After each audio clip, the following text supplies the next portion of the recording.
એકવાર વિરસદવાળા સદગુરુ જ્ઞાનજીવન સ્વામી આણંદમાં પધારેલા. ચીમનભાઈ પટેલ કરીને એક બહુ સારા હરિભગત હતા. એ સમયમાં તેઓ આણંદ નગરપાલિકાના પ્રમુખ હતા અને આણંદમાં એમને ખૂબ સારી પેઢી ચાલતી. આ ચીમનભાઈ પટેલ અને એમના મિત્ર ભગવત પ્રસાદ દવે આ બંને મળીને વિજય બેન્ડ બહાર પાડવાનું નક્કી કર્યું.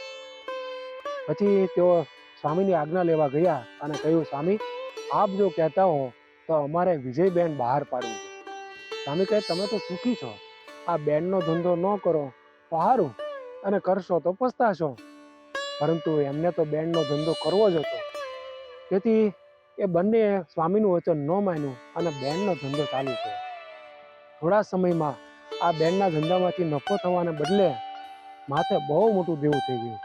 શ્રોફ પણ વેચાઈ ગયો અને ભગવત પ્રસાદ દવેનું એક્સિડન્ટમાં મૃત્યુ થયું. આ રીતે સ્વામીનું વચન લોપવાથી એમને મોટા દુઃખ આવ્યા. જય સ્વામિનારાયણ.